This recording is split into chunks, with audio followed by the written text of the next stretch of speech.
बात आप जरूर स्वीकार करें कि सोते समय आपको बहुत सावधान रहना है। और प्रायः गलती सोते समय करते हैं उपासक की कोई प्रपंच की बात याद करते हुए या मोबाइल देखते हुए या कोई गंदी चेष्टाओं का आपकी रात बेकार चली जाएगी।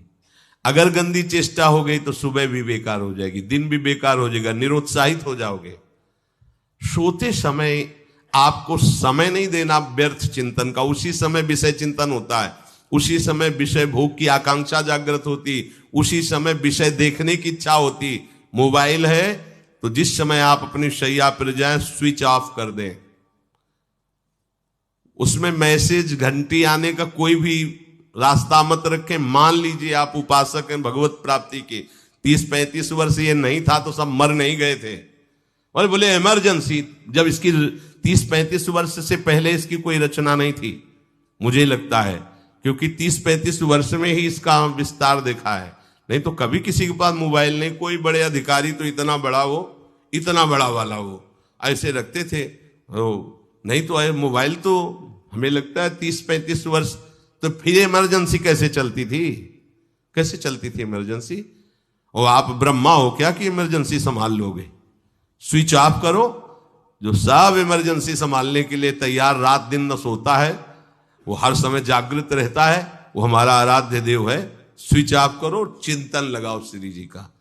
ये जो रात्रि के शयन के समय मोबाइल में इधर उधर दृश्य देखने हैं, अपने सर्वनाश का बीज बोना है। मान लो, हमारी प्रार्थना मान लो, ये उस समय मन आपको परेशान करेगा जब कमरे की सिटकिनी अंदर से बंद होगी। सबसे प्रार्थना है रात्रि के शयन के समय। तो बोले फिर ठीक है 10 बजे तक देख लेंगे मोबाइल, इसके बाद शयन के समय भजन कर लेंगे। होगा ही नहीं। क्या तुम देखना चाहते हो? प्रिया प्रीतम के सिवा और कुछ क्या देखना चाहते हो? वो तो सुभग सुंदरी सहज सिंगार, सहज शोभा सर्वांग प्रति सहज रूप वृषभानुनंदिनी। हमारी स्वामिनी जी की सुंदरता छुपाने के लिए आभूषण पहनाए जाते हैं। औरों को तो आभूषण सुंदरता बढ़ाने के लिए, यहां छवि के छिपाए बे को ऐसे के दास होके क्या देखोगे मोबाइल में? क्या देखना चाहते हो? वासना की क्रीड़ा, और तुम उस क्रीड़ा को देखना चाहते हो? परमार्थ के पथिक हो। देखना है तो प्रभु को देखने की वृत्ति रखो, अन्यथा मूंद लो आंखें। प्यारे, महान फल प्राप्त करोगे। सबसे प्रार्थना है एकांत में मोबाइल रूपी दुश्मन से बचो। क्योंकि जब आप गंदी बात कहीं देखोगे तो आपके अंदर वैसे ही चिंतन बनेगा। वो ऐसे ही लगेगा, मैं भी ऐसा करूं, मैं भी ऐसा भोगूं, मैं भी ऐसा देखूं। मान लीजिए आप, जब हमारे शास्त्र कहते हैं कि पशु पक्षियों के मैथुन को भी नहीं देखना है, अगर ऐसा एक बार दृष्टि पड़े तो मानसिक प्रणाम करके दोबारा दृष्टि ना देना। और आप मोबाइल में ऐसी चेष्टाएं देखोगे, कैसे आप भगवत भजन करोगे? कैसे भगवत प्राप्ति का उद्देश्य रख पाओगे? ये कलयुग की बहुत महीन चाल है कि उसके बिना काम नहीं चलेगा और हम तुम्हें काम से युक्त कर देंगे। इसके बिना काम चलेगा नहीं, तुमको रखना पड़ेगा। और जब तुम इसे रखोगे तो हम काम अपना कर लेंगे। कलयुग ने कहा हम अपनी व्यवस्था बना लेंगे। यहां कह रहे जब आप नींद में जा रहे हैं तो बिल्कुल मानो मृत्यु शैया पे जा रहे हैं। आपको उस समय नाम जप में बहुत ध्यान देना है, कहीं मन बहक ना जाए। तो क्या होगा, 5-6 घंटे जो आप लेटोगे ना, वो भी भजन हो जाएगा। हमारा जो सततम योमाम स्मरति नित्यशा है ना, ये पूरा हो जाएगा। नहीं, उस समय हम सो जाएंगे तो हमारा 6 घंटे का वियोग हो गया, 6 घंटे भजन रुक जाएगा। और ये 100% पक्की बात अनुभव की कहते हैं। यदि सोते हुए भजन करोगे तो जगते, कई बार तो पकड़ा है कि अगर आधे पद में बेशुद्ध हो गए तो वो पद पूरा जगते ही शुरू हो गया है। मतलब बीच में स्थिति भागवती की रही। जैसे बेहोश करते समय हमने कहा था जब ऑपरेशन के हमें बता देना, तो उनका बाबा अब इंजेक्शन लगाने वाले हैं तो वो 1 मिनट हमें केवल दीजिए, अपनी चित्तवृत्ति। तो जब होश आया तो वही पहले चिंतन चल रहा था, वही चिंतन। जैसे सोने के समय हम बेहोश हुए तो जगने के समय वही चिंतन, ऐसे ही इंजेक्शन से जब बेहोश हुए और जब होश आया तो वही चिंतन। बहुत बड़ा चमत्कार अभ्यास का है। नींद खुले तब से लेकर गाढ़ नींद आने तक स्मरण में कभी रुकना नहीं। और आपको एक छूट दे रहे हैं। कभी कभी क्या होता है कि एक मंत्र में, एक नाम में जैसे बहुत देर अभ्यास करते तो मन उबने लगता है। इसका स्वभाव है, ये अनुभव की बातें कहते हैं। इसका स्वभाव है नवम नवम, नहीं तो ये मतलब, तो इसको हम लोगों ने कैसे फंसाया है। जैसे गुरु मंत्र जप रहे, अब 2-3 घंटे लगातार गुरु मंत्र जप, अब इसको उबन बढ़ी, अब ये छोड़ रहा है बीच बीच में, पता चलता है छोड़ना चाहता है, छोड़ रहा है, तुरंत इसको नाम में फंसाया। अब थोड़ी देर नाम में चला, फिर उबरा, बहुत विचित्र है ये, अब उसको फंसा दिया। उस पीछे की बात अभ्यास के समय, नमामि समीशान निर्वाण रूपम विभुम व्यापकम ब्रह्मवेद स्वरूपम। चिंतन, पदगान कर रहे, ये भगवान शिव पदगान कर रहे हैं और उसका चिंतन, निर्वाण रूपम विभुम व्यापकम ब्रह्मवेद स्वरूपम। अब अपने यहां अवसर है, सुंदर सुंदर कोई पद गुरु मंत्र जब करते हुए मन जब उबने लगे, राधा वल्लभ श्री हरिवंश, राधा वल्लभ श्री हरिवंश, राधा वल्लभ श्री हरिवंश, इसमें भी उबने लगे, शुरू कर, जोई जोई प्यारो करे सोई मोही भावे, भावे मोही जोई, इसमें भी उबले लगे। सुधा निधि का कोई एक लाइन ले लो, ब्रह्मेश्वरादि सुदुरूह पदारविंद श्रीमत् पराग परमाद्भुत वैभव, ब्रह्मेश्वरादि सुदुरूह छोड़ना नहीं है, तू भाग में नवम नवम दे रहा हूं, नवम नवम। इसको फंसाने के लिए आपके पास अस्त्र हो, जैसे यहां चाकू, यहां पिस्तौल, तलवार, ये वो सब बिल्कुल वीर सजा रहता है, ऐसे ही अपने लोग सजे रहते। छोटा राधा, अब एकदम चिपक गया आके तो कैसे मारे, तो छोटी चाकू है ना वैसे, राधा राधा राधा, थोड़ा दूरी राधा वल्लभ श्री हरिवंश, थोड़ा और दूरी गुरु मंत्र, बड़े बड़े अस्त्र अपने पास रख ले, बहुत भाग रहा है तो फंसा दिया। प्रथम यथावति प्रणव श्री, अब लग पूरा पदगा, पूरा पदगा उसमें लग, प्रथम यथामति प्रणव। भोजन पाते समय ऐसा अभ्यास किया है, 1 घंटा के पहले भोजन नहीं होता, चाहे 2 रोटी पाना हो, समय लगता है भोजन, आराम, एक एक नाम, एक एक, कुछ भी हल्ला मचाओ, कोई फर्क नहीं पड़ेगा, अपना चलेगा।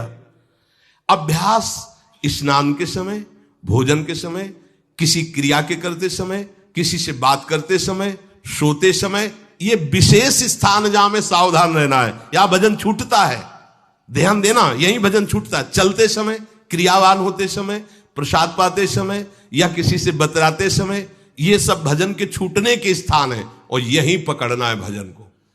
जब आपको बिल्कुल न लगे तो मानसिक सब बंद कर दो और गुनगुनाने लगो, जो धुनी आपको अच्छी लगे उसी में नाम, कोई नाम लेके, संसार का चिंतन न होने पावे, चाहे जो कुछ तुम जहां तुम्हारा मन आवे, गंगावरी गोदावरी, कुछ भी भागवतिक चिंतन के सिवा संसार के चिंतन न होने पाए। पहले ऐसे अनन्य बनो, फिर बाद में अनन्यता आती, रसना कटो जो अनरट। हाँ भी विषय चिंतन कर रहे हैं, प्रपंच कर रहे हैं, बोले रसना कटो जो अनरटो, और नहीं बोल सकते, प्रपंच बोलेंगे बस, रसना कटो, ये शब्द वहां नहीं आते।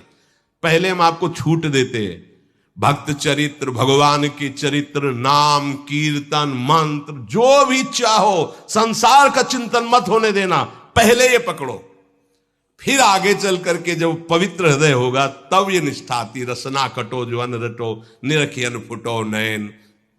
मान लो संसार का चिंतन नहीं करने देना है इसको, आप जैसे बने वैसे करो भागवतिक चिंतन, कोई नाम ले लो, कोई मंत्र ले लो, तुम्हें जो प्रिय लगे, हम छूट देते हैं। ये हम नहीं करें कि रसना कटो जो अन रटो, ये बाद की बात है, हमें पहले इसका संसार चिंतन रोकना है। कैसे छूटेगा, कैसे छूटेगा, हमें यह पकड़ना है, नहीं तो निष्ठा की बात। जो हरि नाम जगत त्रिशिरोमणि वंश बिना कब हूं, हरिवंश बोलेंगे नहीं, हरि बोलना नहीं है, हरि बोलना नहीं, क्योंकि जो हरिनाम जगत शिरोमणि वंश बिना, हरिवंश बोलना नहीं है क्योंकि प्रपंच में रति। तो क्या करो, जो तुम्हें प्रिय लगे पहले उसे पकड़ो, ये हम अंदर की बात करें, प्रवचन की बात नहीं कह रहे। मन को फंसाना है हमें। राम कृष्ण हरि जहां लगे इसको लगाओ, पहले इसको फंसाओ, संसार का चिंतन न होने दे। गीता भागवत भक्त चरित्र कुछ भी कहीं भी इसे फंसाओ, पहले संसार का चिंतन न होने दो, फिर लाओ इसको घुमा के निकुंज वाटिका में। फिर तो भागेगा ही नहीं, फिर नहीं भागेगा।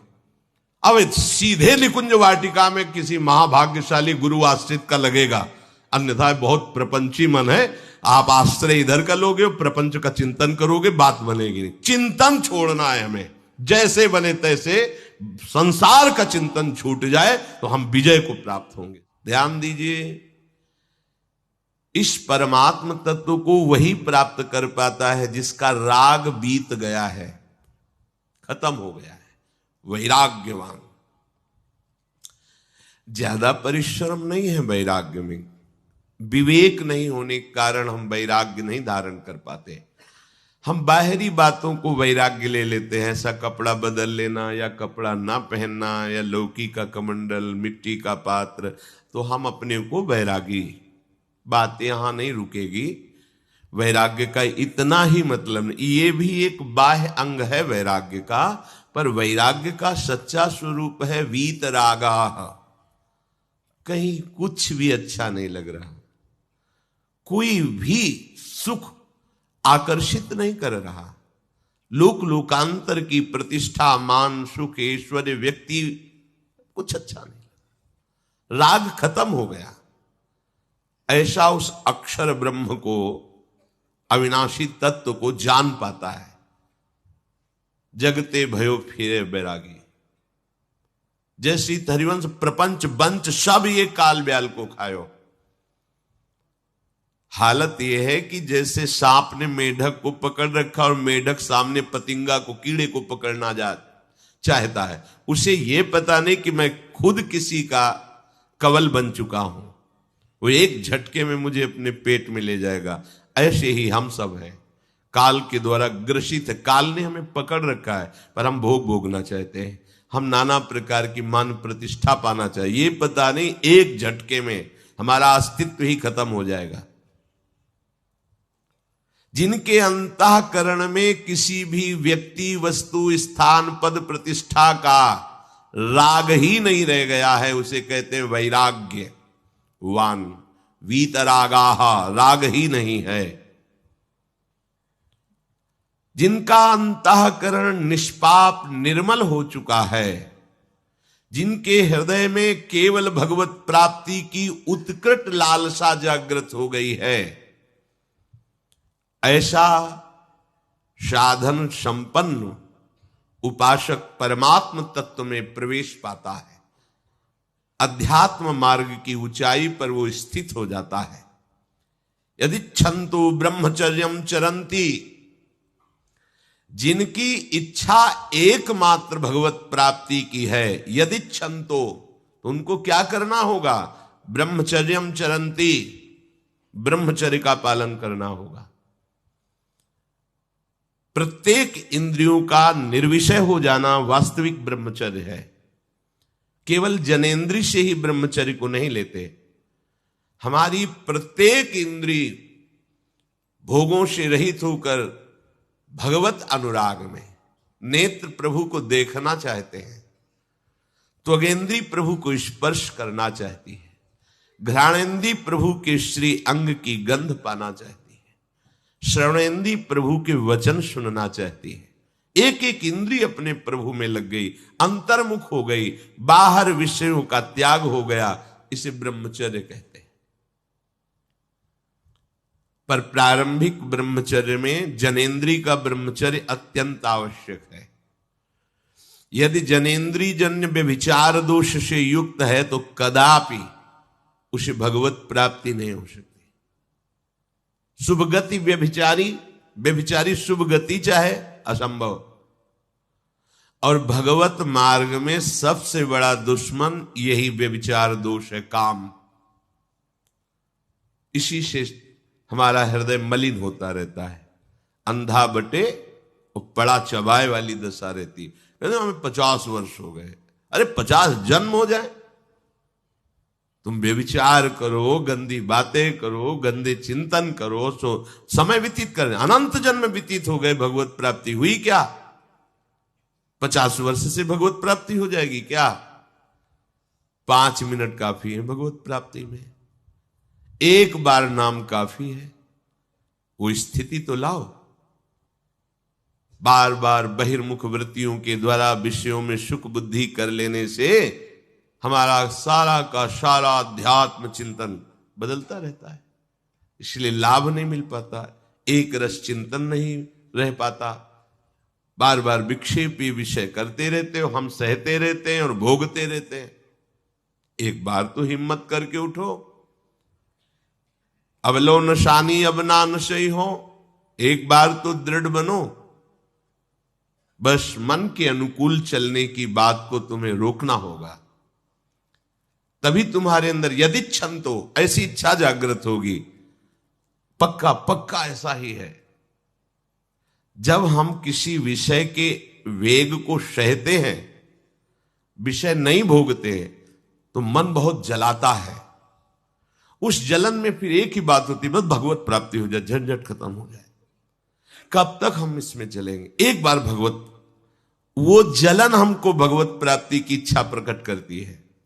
अपने लोग क्या करते हैं, जलन को मिटाने की कोशिश करने लगते हैं, तो भगवत प्राप्ति की इच्छा क्या, भोग प्राप्ति की तृष्णा जागृत हो जाती है। भोगे हुए भोगों को बार बार भोगने की इच्छा का नाम तृष्णा है।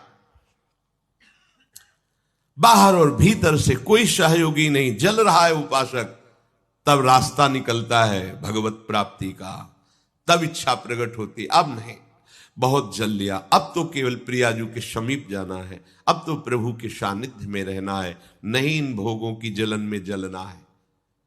पर यहां तक पहुंचने के लिए जलना होगा, तभी लिखा सहित सहित बाढ़ है भगति तास्तिति क्षस्व भारत, क्योंकि आगमा पाइनो अनित्यास, ये नाशवान काम क्रोध आदि तुम्हें प्रेरित करेंगे, तुम इनके वेगों को सह जाओ, ये स्थायी नहीं है। आगमा पाइनो है, आने जाने वाले हैं, और ये सहन करने से नष्ट होते हैं, भोगने से बढ़ते हैं। यदि क्षंतो, अगर भगवत प्राप्ति की इच्छा है तो ब्रह्मचर्यम चरंती, ब्रह्मचर्य का पालन करना ही होगा, इसमें कोई गुंजाइश नहीं, क्योंकि आप चल ही नहीं सकते। ध्यान से सुन लो, ये मनोरंजन का मार्ग नहीं है, इसमें मन ही मार तनहारिक वृंदावन में गाज, इसमें मन मारना होगा। प्रायः ये मन को दुलार करने वाले लोग कभी भाग्य से सत्संग में भी आ जाते हैं, कभी श्री विग्रह के दर्शन करने भी मंदिर पहुंच जाते हैं, कभी तीर्थ याटन भी करते हैं, पर इनका कोई लक्ष्य नहीं होता। आज सुन लिया सत्संग, बढ़िया है, लक्ष्य नहीं होता। यहां लक्ष्य वालों की बात हो रही। यदि क्षंतो, यदि तुम्हारी ऐसी इच्छा जागृत हो रही किसी जन्म में भगवत प्राप्ति करनी, तो ब्रह्मचर्यम चरंती, आप सच्ची मानिए, जिसके निकालने में तुमको सुख की अनुभूति हो रही, उसको रोकने में कितनी सुख की अनुभूति होगी। उन्मत्त हो जाओगे, बहुत जल्दी आपके सारे के सारे करण भगवदाकार होने लगेंगे यदि आप ब्रह्मचर्य का पालन करेंगे। शरीर स्वस्थ, हल्का, मन प्रसन्न, नींद आदि पर विजय, कितने गुण ही गुण।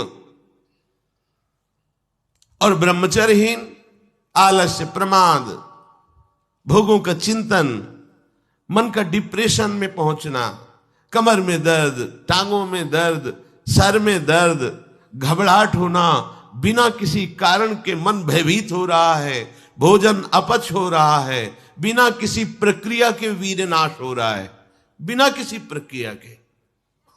काहे को मृत्यु स्वयं स्वीकार कर रहे हो, ये मृत्यु है। चाहे भगवान दत्तात्रेय जी बोल रहे हैं या भगवान कपिल देव जी बोल रहे हो, जब उपासक को संबोधन करते हैं भगवत प्राप्ति के लिए, तो कहते हैं कि इस भोग वृत्ति को साक्षात मृत्यु रूप देखो, ये मृत्यु है तुम्हारी।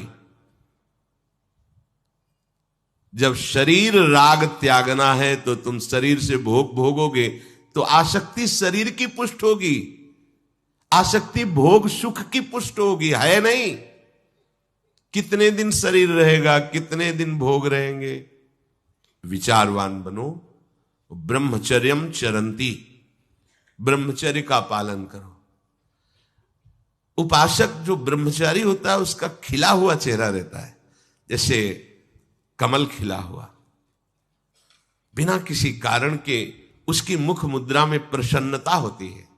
जो ब्रह्मचर्यहीन होता है बुझा हुआ चेहरा होता है, तेजहीन, बिना किसी कारण के वो शोकग्रस्त लगता है। बैठा है, आपको लग रहा है शांत है, लेकिन आप चेहरे को देखो, वो एक शोकग्रस्त है, कुम्हलाया हुआ चेहरा, अशांत चेहरा। मुख प्रसन्न, तन तेज विराजा, यह है ब्रह्मचर्यम चरंती, भगवत आराधन संपन्न उपासक का। जैसे आग में पैर रखते हुए कोई चले तो कैसे चलेगा, ऐसे ही ब्रह्मचारी की पहचान है। इतनी स्फूर्ति उसके अंदर होती, जैसे आग में चलने वाला पूरा पैर नहीं रख पाएगा, अगला कदम रख देगा क्योंकि ताप लग रहा है, ऐसे उसकी स्फूर्ति होती पैरों में। उसकी आंखें एकाग्र रहती है, चंचलता इधर उधर या बार बार झपकना यह विषयी पुरुष का लक्षण है। बार बार पलक झपकना यह विषयी पुरुष का लक्षण है। इधर उधर ताक झांक, चंचलता, ऐसा बैठे तिनका तोड़ रहा है, पैर हिला, ये सब विषयी पुरुष के लक्षण है। ये तो बिल्कुल साधारण स्पष्ट दिखाई देता है आदमी विषयी है या ब्रह्मचारी, एक सेकंड में लक्षण होते हैं। आपको जब भगवत मार्ग का अवसर मिला है तो गृहस्थ हो, संतान हो गई, ब्रह्मचर्य से रहो। नहीं चाहिए संतान तो भ्रूण हत्या, गर्भ हत्या जैसे महापाप करने की क्या जरूरत है। उसी वीर से संतान उत्पन्न होती है जिसको आप नष्ट कर रहे हो, जिसको आप ऐसे पानी में बहा रहे हो, व्यर्थ फेंक रहे हो, तो उसको भ्रूण हत्या का पाप लग रहा है तो तुमको पुण्य लग रहा है, वीरपात कर रहे हो तुम्हें भी वही हत्या लग रही है, क्योंकि उसमें वही जीवात्मा है जो मां के गर्भ में जाके बालक रूप धारण कर लेती है, उसको तुम नष्ट कर रहे हो। पर बुद्धि भ्रष्ट हो गई है, समझ में नहीं आता, व्यर्थ में वीरपात करते हो, व्यर्थ में। तुम्हारा भजन बनेगा, तुम अध्यात्म के योगी बनोगे, मजाक है अध्यात्म का मार्ग। होश में हो जाओ, ये मन के दुलार को बंद करो। जब तक इच्छा ही नहीं भगवत प्राप्ति की तो फिर तुम कैसे भगवत प्राप्ति कर पाओगे। भगवत प्राप्ति की इच्छा कैसे होगी जब तुम्हारी इस तरह से निंदनीय वृत्तियां हैं। इंद्रियों को दुलार कर रहे हो, मन को दुलार कर रहे हो, भगवत प्राप्ति चाहते हो, आचरण नीच और चाहते हो उच्च पदवी। सावधान हो जाओ।